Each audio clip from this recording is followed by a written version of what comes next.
कपड़े धोने वाली बहू।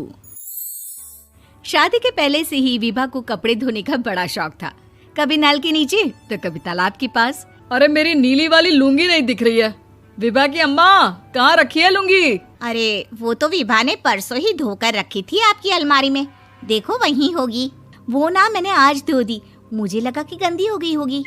अरे कैसे गंदी हो गई थी? उसे तो मैंने पहना भी नहीं। हे भगवान, इस लड़की के कपड़े धोने की आदत से परेशान हो गया हूँ मैं। जितना तो घर में राशन नहीं आता, उससे कहीं ज्यादा डिटर्जेंट पाउडर का खर्चा है।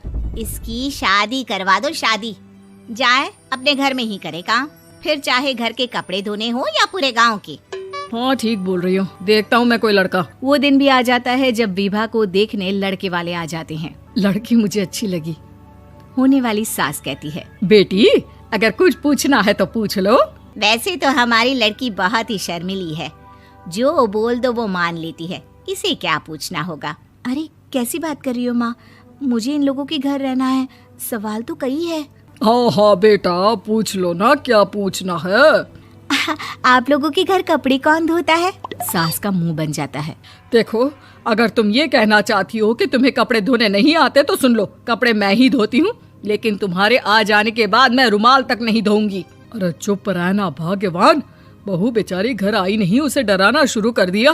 वो क्या है ना बिटिया, अभी तक तो ये कल्लू की माँ ही धोती थी, लेकिन अब तुम्हारे पापा तो दहेज में वॉशिंग मशीन देंगे ही। तभी विभा की माँ बोल पड़ती है, सवाल भी पूछा तो क्या। वैसे भाई साहब, मशीन की तो फिर भी कपड़े धोने की कैपेसिटी होती है। मतलब जो बिटिया दे रहे हैं ना विभा, इसे कपड़े धोने का बहुत शौक है। ये आप लोगों के क्या, आस पड़ोस गांव मोहल्ले सबके कपड़े धो दे और उफ तक ना करे। बाहर देखा नहीं आपने कितने कपड़े सूख रहे हैं? सब हमारी बिटिया ने ही तो धोए हैं। बस भी करो ना माँ, शर्म आ रही इतनी तारीफ सुनकर। और तो और एक दाग निकाल कर दिखाओ तो मान जाऊं। हाँ अच्छा, माफ करना बेटा, मैंने गलत समझा। हमें तो रिश्ता बहुत पसंद है। और ऐसे जुड़ जाता है रिश्ता कपड़े धोने का शौक रखने वाली विभा का। उसकी शादी हो जाती है कोयला फैक्ट्री में काम करने वाले कल्लू के साथ। शादी के बाद अचानक विभा चिल्लाती हुई सास के पास आती है। सासू माँ, अरे सासू माँ कहाँ है आप? ये तो धोखा है, धोखा दिया आप लोगों ने मुझे।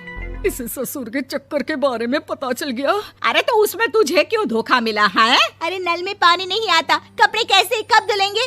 अच्छा, तू पानी नहीं आ रहा उसकी बात कर रही है। तो आपने क्या सोचा? कुछ नहीं। अच्छा, तेरी माँ ने कहा था कि कपड़े धोने का शौक है तुझे, याद आया मुझे। शौक बोलकर कपड़े धोने वाले मेरे जुनून को कम ना आके सासू माँ, कपड़ा धोना मेरा गुरूर है। तभी पति भी वहाँ आ जाता है। अभी मैंने इसे सनी देओल की फिल्म दिखाई है, उसी के डायलॉग मार रही है माँ। अच्छा सुन, साफ साफ बता रही हूँ, पानी सुबह 4 से 6 और शाम को 10 से 12 आता है, समझी? विभा टाइमिंग सुनकर हैरान हो जाती है। ये क्या भूतों का मोहल्ला है? सुबह 4 बजे उठकर कौन कपड़े धोता है? 4 बजे टंकी में पानी जाता है, फिर सारा दिन धोना ना, किसने मना किया? अरे कैसी बात कर रही हैं? 200 लीटर की टंकी में कितने कपड़े धो लूंगी मैं? सुबह ही उठ जाऊंगी मैं। अब क्या था, विभा सुबह 4 से लेकर रात के 12 बजे तक कपड़े ही धोती रहती। एक रोज सास पड़ोस से निकलकर कहीं जा रही होती है कि साथ वाली कहती है, हाँ कल्लू की माँ, जरा ये बताओ कि 2 साड़ी है, 2 ब्लाउज और एक पेटीकोट और एक नाड़े वाला लंबा कच्छा। हाँ तो? अरे तो क्या, कितना लोगी धुलाई ये बताओ। धोबन दिख रहे हैं हम क्या? हमारे पति सरकारी नौकरी से अभी रिटायर हुए हैं और बेटा सुपरवाइजर है कोयला फैक्ट्री में। धोबन समझ रखा है हमें? हाय रे कल्लू की अम्मा, माफ कर दो, वो तो मोहल्ले में यही सब बता रहे थे कि तुमने बहू को कपड़ा धुलवाने के काम में लगा दिया है। सास को पड़ोसन की बात सुनकर गुस्सा आ जाता है। वो घर पहुंचती है जहां घर के बाहर ही इतने सारे कपड़े सूख रहे होते हैं जितने कि किसी धोबन के घर पर। अरे ओ कल्लू की दुल्हन, बाहर निकल। माँ जी यहीं आ जाओ, बाथरूम में चादर धो रहे हैं हम। अरे अभी हम धोते हैं, तुमको बाहर निकलो। ये आस पड़ोस वाले बोल रहे हैं कि हम बहू से कपड़े धुलवा कर उसे कपड़ा धोने वाली बना दिए हैं। अरे छोड़ो ना माँ जी, किन लोगों की बातों में आती हो? आस पास के लोगों का तो काम ही होता है कि वो किसी तरह सास बहू को लड़ा दे। बहू सारे घर के कपड़े धोती है, ये क्या कम है? बोलिए। सास को भी लग जाता है कि वो बहू का ये सनकीपन नहीं छुड़वा सकती, इससे अच्छा है कि खुद ही चुप हो जाए।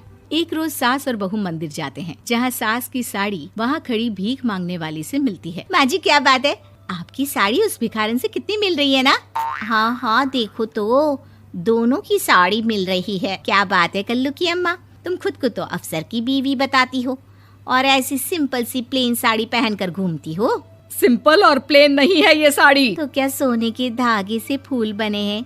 कुछ भी सासू माँ, कुछ भी। हाँ बने थे इस साड़ी में सोने के धागे से फूल। मेरे पति लेकर आए थे मद्रास से स्पेशली मेरे लिए 10,000 की। ताहे भाई साहब इस भिखारन के लिए भी सेम टू सेम साड़ी लेकर आए होंगे 10,000 की।